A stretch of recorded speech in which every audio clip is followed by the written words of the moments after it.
السلام عليكم. الحمد لله رب العالمين والعاقبة للمتقين والصلاة والسلام على النبي الأمين وعلى آله وأصحابه أجمعين. তো আজকে গুরুত্বপূর্ণ একটি ক্লাসের বিষয় হচ্ছে যে ইসিম এর আলামত। আমরা কিভাবে ইসিম চিনব?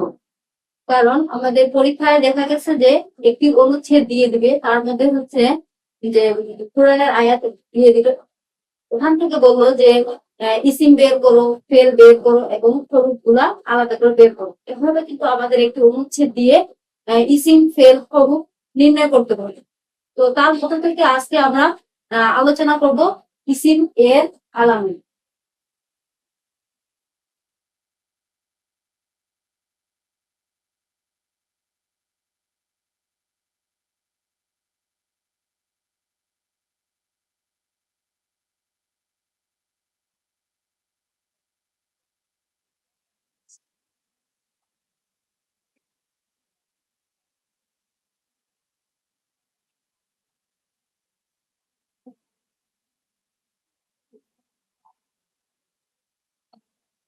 দেখো, ইসিম এর আলামত। ইসিম এর আলামত আমরা কোন একটি শব্দ দেখলে চিনতে পারবো যে এটি ইসিম না এটি ফেল না এটি হরফ। তো আমরা আজকে আলোচনা করবো ইসিম এর আলামত নিয়ে। কোন কোন শব্দগুলো ইসিম সে সম্পর্কে আমরা আলোচনা করবো। যেমন এখানে দেখো যে কোনো কিছুর নাম হওয়া, যেমন বাপারুম, ফেরুম, ঢাকা। তারপরে হচ্ছে স্থানের নাম বোঝাচ্ছে, সেখানে রাজশাহী, দিনাজপুর, রংপুর, যে কোনো স্থানের নাম বোঝালে সেটি কি হবে? ইসিম হবে। আলামিন এবং হচ্ছে খালিদু। খালিদু হচ্ছে ব্যক্তি, এখানে হচ্ছে যেমন আব্দুল্লাহ, জুনায়েদ, ইমরান। তো সব ব্যক্তির নামগুলো হচ্ছে কি ইসিম।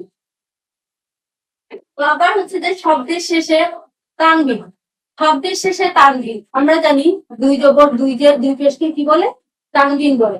যে শব্দের শুরুতে শেষে যদি আমরা তানবিন পাই, শব্দের শেষে আমরা কি পাই? তানবিন। যেমন লায়নুন, লায়নুন শব্দটি হচ্ছে কি আমাদের ইসিম। নাহানুন, নাহানুন শব্দের শেষে কি আছে? তানবিন আছে, মানে দুই পেশ আছে, তাহলে শব্দটি হচ্ছে আমাদের ইসিম। সালামুন শব্দের শেষে আমাদের কি আছে?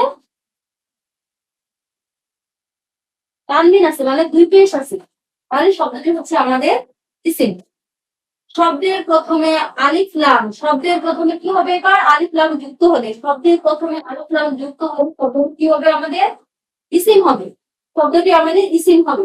এবং আয-যাহাবু শব্দের শুরুতে আমাদের কি আছে? আলিফ লাম আছে।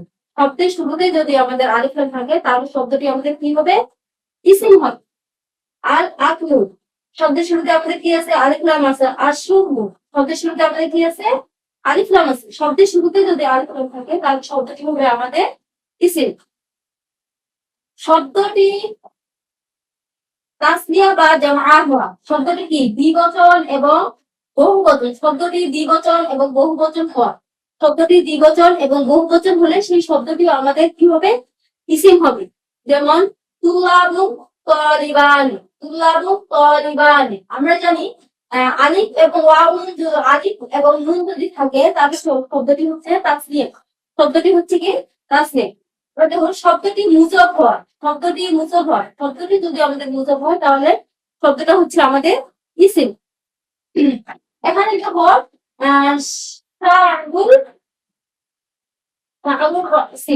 শাহুল, শব্দটি হচ্ছে আমাদের, দেখো এখানে প্রথম শব্দে আমাদের আলিফ লাম নাই, পরের শব্দে আমাদের আলিফ লাম আছে, তাহলে প্রথম শব্দটা হচ্ছে আমাদের মুজব। শুধুমাত্র শাহু শব্দটি হচ্ছে আমাদের কি মুজব। এই শাহু শব্দটি হচ্ছে মুজব, পরের শব্দটি হচ্ছে আমাদের মুজব। এই শাহু শব্দটি হচ্ছে শুধুমাত্র আমাদের ইসিম। যেমন কালামু জাইদুন, কালামু জাইদিন, কালামু জাইদুন। কালামু শব্দটি এখানে হচ্ছে যে আমাদের মুজব, আর জাইদিন শব্দটি হচ্ছে মুজব ইলাইহি।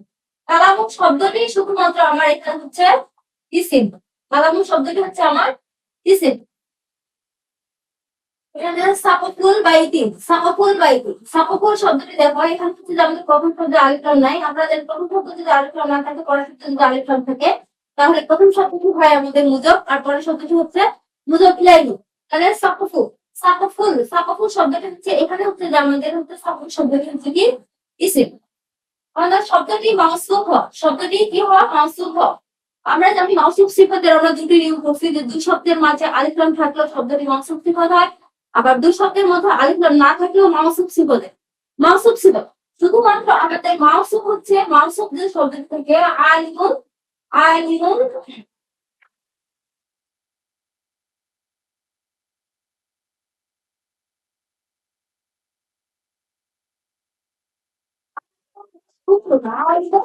মাশহুরুন, আলিমুন শব্দটি এখানে হচ্ছে আমার মাউসুফ, তবে আলিমুন শব্দটি এখানে হবে আমার কি ইসিম। আলিমুন শব্দটি হচ্ছে কি আমাদের ইসিম।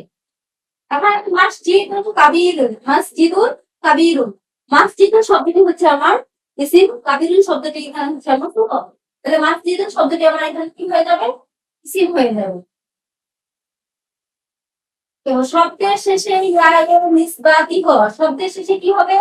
শব্দের শেষে আমাদের শব্দের শেষে ইয়া এর নিসবাতি যুক্ত হয়। আমরা যে কোনো শব্দের শেষে যদি ইয়া পাই, যেমন সাউদিয়ুন, বাংলাদেশিউন, মাক্কিয়ুন, মাদানিয়ুন, এক কথায় আমরা কোনো স্থানের নামের শেষে হচ্ছে যে ইয়া, মানে কোন শব্দের শেষে যদি আমরা ইয়া পাই তাহলে সেই শব্দটি হচ্ছে কি ইয়া এর নিসবাতি, এবং এই ইয়া এর নিসবাতি যুক্ত শব্দগুলো হচ্ছে আমাদের ইসিম। শব্দটি তাসগীর এর ওজন এ আসা, যেমন ফাইলুন, ফাইলুন, ফাইলুন এর ওজনে আসা। আমরা শব্দটি কি বলেন? ফাইলুন, ফাইলুন এবং ফাইলুন এর ওজন এ আসা। যথা ফাইলুন হচ্ছে উবাইদুন, ফাইলুন উবাইদুন, ফাইলুন মুসাইজিদুন, ফাইলুন মুসাইজিদুন, ফাইলুন মুসাইফিরুন, ফাইলুন মুসাইফিরুন। শব্দের শেষে তানবিস এর গোলতা যুক্ত হয়। আচ্ছা, শব্দের শেষে কি গোলতা যুক্ত যদি হয় সেক্ষেত্রে শব্দটি আমাদের কি হয়ে যাবে? ইসিম হয়ে যাবে। শব্দটি কি হয়ে যাবে? ইসিম হয়ে যাবে। শব্দের শেষে গোলতা যুক্ত হলে শব্দটি কি হবে? ইসিম হবে। শব্দটি দমির হয়, শব্দটি কি হয় আমাদের? শব্দটি দমির হলেও সেটি কি হয়ে যাবে? ইসিম হয়ে যাবে। যেমন হুয়া, হুমা, আন্তা, আন্তুন্না। তো সেক্ষেত্রে দমির আমাদের এখানে অনেকগুলো আছে। দমিরের মধ্যে হচ্ছে যে দমির ফাইল আছে, দমির দমিরের ফাইল বিশেষ করে হবে, যেমন হুয়া হুমা হুম, হিয়া হুমা হুমনা, আন্তা আন্তুমা আন্তুম, আন্তি আন্তুমা আন্তুন্না, আনা নাহনু। তো আমরা এবার প্রথম থেকে আরেকবার আলোচনা করি, তোমরা আমার সাথে সাথে প্র্যাকটিস করো যে ইসিম এর আলামত। ইসিম এর আলামত যেমন কোন কিছুর নাম হওয়া, যেমন বাকারুন, ফেরুন, ঢাকা, আলামুন, খালিদুন। এখানে হচ্ছে যে ব্যক্তির নাম, বস্তুর নাম, যে কোনো কিছুর নাম বুঝালে আমরা বুঝবো কি সেটি হচ্ছে ইসিম। এবং শব্দের শেষে তানবিন যুক্ত হওয়া, আমরা জানি দুই জবর দুই দিয়ে দুই পেশকে কি বলে? তানবিন বলে। তো যে শব্দের মাঝে আমরা তানবিন পাবো সেই শব্দটি হচ্ছে আমাদের কি হয়ে যাবে? ইসিম হয়ে যাবে। এবং শব্দের প্রথমে আলিফ লাম যুক্ত হওয়া, শব্দের প্রথমে কি যুক্ত হওয়া? আলিফ লাম যুক্ত হওয়া। যেমন হচ্ছে আর শামসু,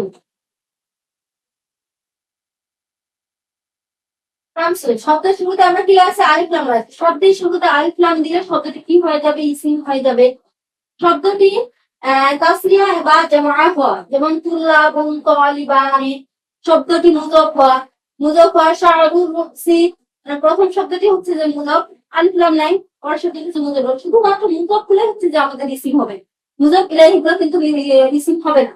আবার হচ্ছে যে শব্দটি মাউসুফ হওয়া, যেমন মাসজিদুল কাবীর, মাসজিদুল শব্দটি হচ্ছে আমাদের ইসিম। শব্দের শেষে ইয়া এর নিসবাতে যুক্ত হওয়া, যেমন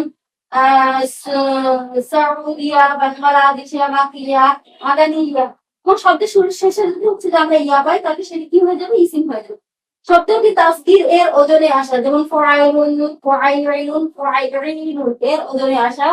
ফাইলুন সমান হচ্ছে উবাইদুন, ফাইলুন মুসাইজিদুন, ফাইলুন মুসাইফিরুন। শব্দের শেষে তার তথা গোলতা গোলতা যুক্ত হওয়া, যেমন সাজারাতুন, সাজারাতুন এটি হচ্ছে কি? ইসিম। মানে শব্দের শেষে যদি আমরা গোলতা পাই তাহলে কি হয়ে যাবে? সেটি ইসিম হয়ে যাবে। শব্দটি দমির হওয়া, যেমন হুয়া হুমা, আন্তা আন্তুন্না, যেমন হুয়া হুমা হুম। আমরা এক কথায় দমিরের ফাইল গুলো আমরা বলতে পারি এটি হচ্ছে ইসিম। ইসিম।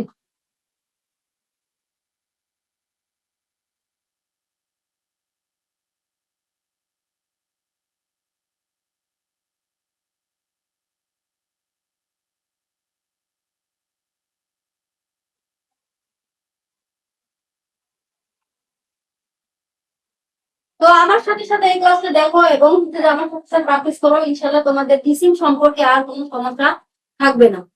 তো আজকের ক্লাস এই পর্যন্তই। আল্লাহ হাফিজ।